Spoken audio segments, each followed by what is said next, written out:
안녕하세요. 유코딩이에요. 오늘은 상태 선택자에 대해서 공부해 봅시다.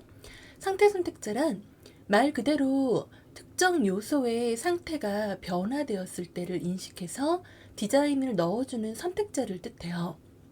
예를 들어 마우스를 올렸을 때 변화를 주고 싶다 하면은 호버라는 선택자를 사용하게 되어 있어요. 영국식 발음으로는 하버라고 하고 미국식으로는 호버라고 하니까 자유롭게 사용하세요. 실제 태그와 비교해 볼까요? 예를 들어 이렇게 div와 a라는 태그가 있어요. 호버 선택자는 특별히 태그를 구분하지 않기 때문에 자유롭게 대상을 작성할 수 있어요. 그럼 각각 들어있는 이름을 기준으로 봅시다. 클래스로 타겟 1과 타겟 2라는 이름이 있어요. 그러면 이 각각의 클래스를 가지고 있는 div와 a한테 마우스를 올렸을 때 디자인이 다르게 들어가게 하고 싶어요. 그럼 바로 이렇게 작성하시는 거예요.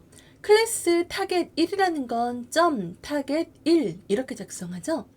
그러면은 이렇게 클래스명을 먼저 앞에 작성해 주고 뒤에 바로 붙여서 콜론 호버 이렇게 작성을 해주시면은 클래스 타겟 1에 마우스를 올렸을 때 배경 색깔을 노랑으로 설정해라 이런 뜻이 되게 되어 있어요. 호버 선택자를 붙일 때는 자기 자신의 마우스 올렸을 때라는 이벤트를 넣어주는 거기 때문에 중간에 절대 공백이 들어가시면 안 되고 바로 붙여서 작성하셔야 돼요. 공백이라는 건 자식 자손이라는 소리였죠? 반드시 붙여서 작성하시고.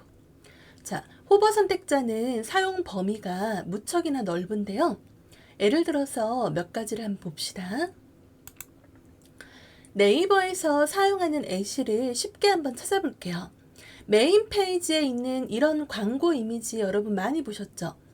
해당 요소에 마우스를 올리면 오른쪽처럼 이미지가 커지고 글자에 밑줄이 들어가는 걸 보실 수 있었을 거예요. 제가 애쉬로 넣은 건 금보기 이야기라는 웹툰이지만 꼭 이 웹툰이 아니어도 네이버 하단에 블로그나 웹툰 같은 거 소개하는 글을 한번 보시면 마우스를 올렸을 때 이미지가 어떤 이미지든 모두 커지고 글자가 밑줄이 생기는 걸 보실 수 있어요. 그리고 마우스를 나가면 다시 왼쪽 이미지처럼 원상 복귀가 되는 모습을 볼 수 있고요. 그게 바로 호버를 이용해서 이미지가 커지고 밑줄이 생기는 디자인 효과를 넣었기 때문이다. 이렇게 생각을 하시면 돼요. 이번엔 액티브를 봅시다. 액티브는 마우스를 클릭했을 때 이란 뜻이에요. 디자인 효과 목적으로는 많이 사용하지 않고 어떤 건지 그냥 간단히 알아보고 들어가 볼게요. 방식은 동일해요. 단순히 이벤트가 호버 올렸을 때에서 액티브 눌렀을 때로 바뀌었을 뿐이에요. 클릭이 아니라 정확하게는 마우스 누르고 있을 때예요.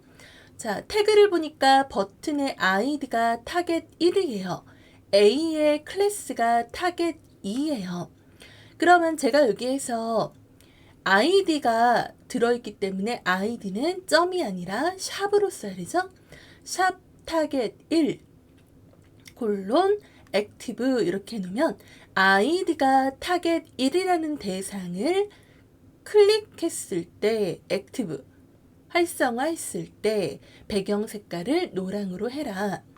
클래스 타겟 2를 액티브 했을 때 배경 색깔을 파랑으로 해라. 이런 식으로 지금 적용되어 있는 거죠. 마지막으로 포커스 선택자를 알아볼게요. 포커스는 인풋 요소에 많이 사용하는 상태 선택자예요. 입력칸을 활성화했을 때 들어가는 효과인데 디자인에도 사용하지만 자바스크립트 등의 동적인 결과에도 많이 활용하는 선택자예요. 위처럼 인풋 태그가 존재할 때 클래스가 또 이렇게 있다고 칩시다. 그럼 앞에 방식하고 동일하죠?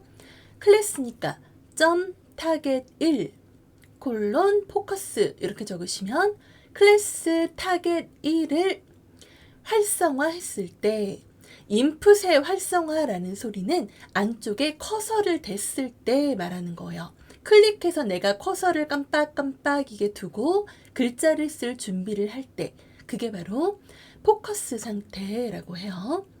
그럼 밑에 그림 기준으로 보면 왼쪽처럼 인풋이 있을 때 내가 얘를 클릭해서 커서가 들어가게 하면은 포커스 상태가 활성화돼서 백그라운드 컬러 엘로우가 발동되면서 오른쪽처럼 배경 색깔이 노란 색깔이 되게 되는 거예요. 속성 카페는 특별한 제한이 없기 때문에 커서를 두었을 때 글자를 빨강으로 하고 싶다 하면은 컬러라는 속성이 들어가는 거고, 글자 크기를 키우고 싶다 하면 폰트 사이즈가 들어가고, 테두리를 다르게 하고 싶다 하면 보더라는 속성이 들어가겠죠? 속성은 원하시는 디자인에 따라 자유롭게 사용하시면 돼요. 한 가지 예를 더 보도록 할게요. 리드북스의 검색창인데 평소에는 왼쪽처럼 그냥 검색창만 나와 있어요. 그런데 검색창에 마우스 커서를 둬서 포커스 상태를 만들어주면은 바로 오른쪽처럼 최근 검색어 기록이 나타나게 돼요. 이거는 네이버도 마찬가지죠. 여러분이 뭔가를 검색하려고 입력창에 커서를 두면 그 밑으로 내가 최근에 검색했던 기록이 보이게 될 거예요. 그럼 이건 인풋 입력창에 커서를 두었을 때 발생하는 이벤트 결과로 바로 포커스 선택자에 의해서 최근 검색어가 출력되었다. 이렇게 볼 수가 있는 거죠. 꼭 디자인 모양만 달라지기보다는 동적 결과로 선택자를 활용할 수 있다는 걸 기억하시면 이것처럼 CSS뿐만 아니라 스크립트에서 돔 객체에 대한 전반적인 동작에서도 유용하게 사용하실 수 있을 거예요. 수고하셨습니다.